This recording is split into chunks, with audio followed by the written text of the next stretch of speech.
Ellie here, and today I'm going to be answering your questions. First question is, how do I move into PM with no PM title? If you have been doing the work of a PM, like for example, you've been building a product, you've been testing it out, you've been working with customers and gathering their requests, working on describing those features, you've been working with developers, maybe you've done some marketing. All these parts are fundamentally the job description of a product manager. So you take all the different pillars of product management and you try to fill out all of those with the experience that you have. This way you can see where you're lacking. A lot of times people lack analytical skills or work with data and metrics. So this is where you then hone onto and you try to gain that experience and learn as much as possible. But basically you need to rewrite your full-on resume as a product manager. Even if you don't have the title, you're only focusing on showing the results, your achievements, not your actions. We don't care about what you did.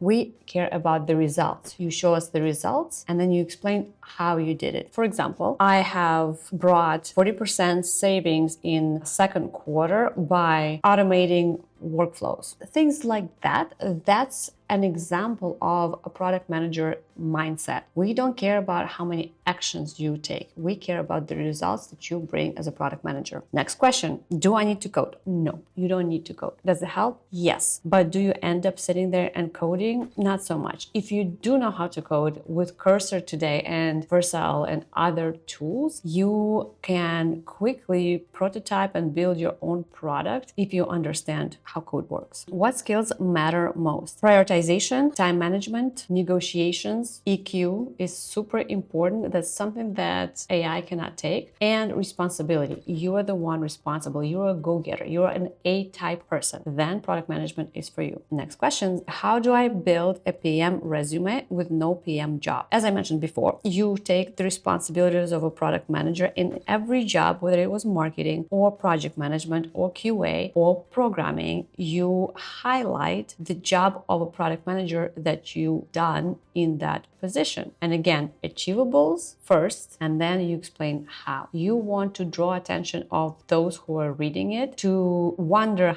how did she actually do it? Or how did he actually do it? And that's how they bring you to the interview. How do I prepare for PM interview? Well, it is definitely a process. First of all, you need to practice as much as possible, even if you have all the answers nailed, because it's one thing thinking about it versus talking about it. When you hear yourself speak, you can hear all the mistakes that you make and how you actually say it. And when it comes to interview with another person, you usually get more nervous and stressed. But if you've practiced it enough, it's gonna be a cakewalk. So when it comes to interview itself, you need to show your product sense. A lot of times the questions are going to be about how would you build this product A. And you need to explain and show your thinking. We will be actually sharing some videos and demos of interviews. So this should be helpful. Follow, subscribe, and you'll see many new videos coming up soon. Execution and prioritization, metrics and experimentation. You need to show how you would be testing out your hypotheses. You want to show how you execute, how you prioritize out of a million of feature requests and things that customers might want or say they want or need. What exactly is going to be the real feature, the real capability that will move the needle, right? That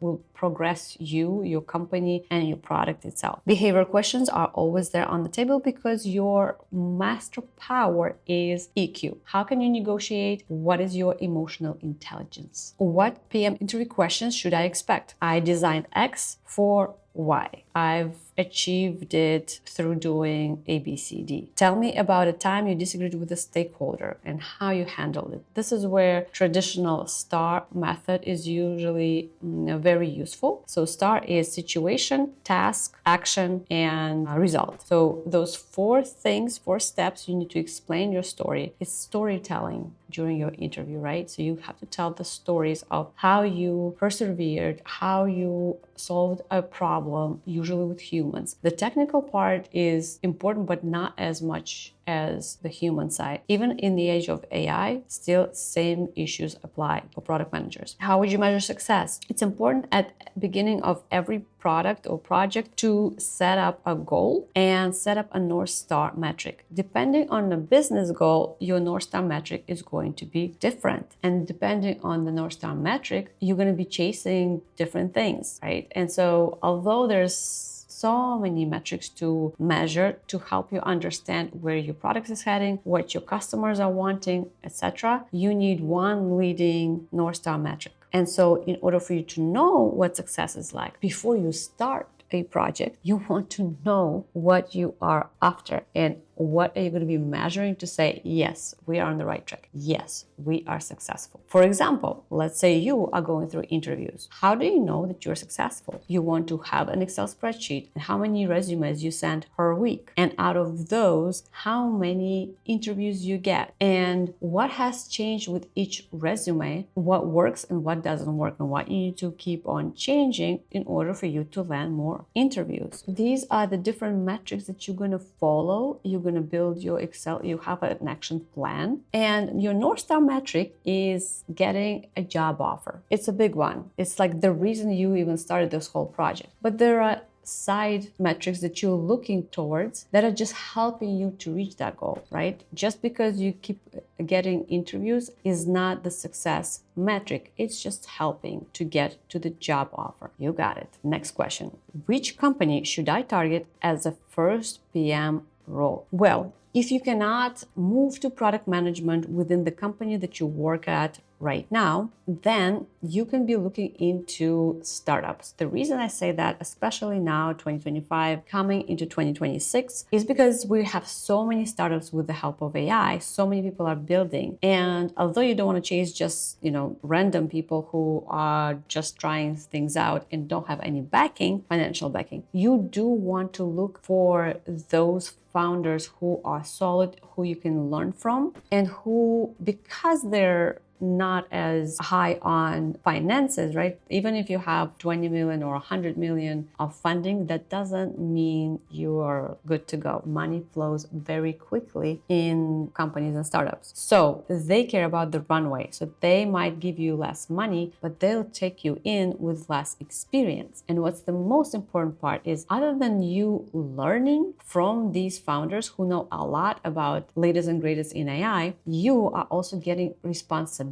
that you wouldn't have gotten in a corporation. It's just too many people and everybody's fighting for that seat. There's a lot of business BS, to be honest. And so with the startup, they'll give you more responsibilities. Yes, it's going to be a little more stressful. There's not as much work-life balance, but you do get the experience, you do get responsibilities, and you have great story to tell. Your resume is going to look wonderful. So I do recommend going for startups, especially 2025, 2026. Do I need a PM course or certification? That's a great question. It really depends on what you're after. I recommend everybody to take boot camps, not just a course, because if you're not practicing it, like a theory, there's so much theory. With developers, you can do exercises and self-paced, right? And you will move forward faster than if you just read or learn theory of product management and you are trying to do these exercises on your own. It is really very important to have a mentor. I did the same thing while I was working for different companies. I would look up to product managers who were already building and I was helping them out. And this is how I got into product manager role. My recommendation, don't worry about graduate degree. Don't worry about,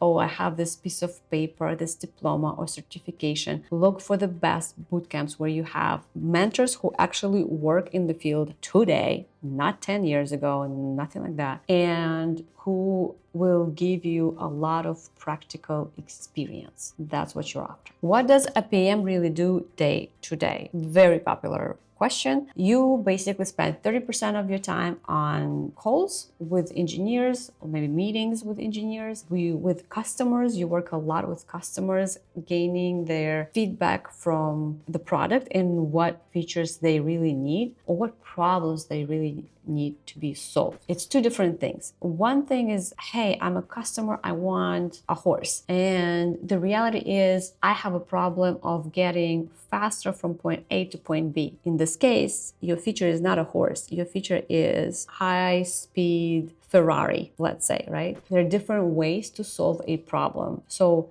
listen to everything that the customer says, let them talk it out, but focus on their problems, not on their own solutions that they came up with. That's your job, to come up with solutions. Another 30% of your time will go into actually building roadmaps, writing those features, writing documentation, and doing all the digital paperwork and organizational stuff. And the rest of it depends. Some days it's just more of those meetings. Some days there's fewer of the meetings. There's a lot of time where you sit in analytics and metrics and you're analyzing it. Hopefully you get those flow states where you can really deeply dive into a product and see what is actually going on there. And that requires time. So that's approximately what the day is looking like. Stand-up meeting in the morning. There's several other meetings. Usually you have meetings earlier than developers have. I used to always start at 8 a.m. and by 11 or 12, you might have a little break. This is where you try to move into the flow state and get a few documents ready. You usually still end up having some calls in the afternoon. And then a little bit closer to the end of the day, this is where you're like, all right, well, I guess now I can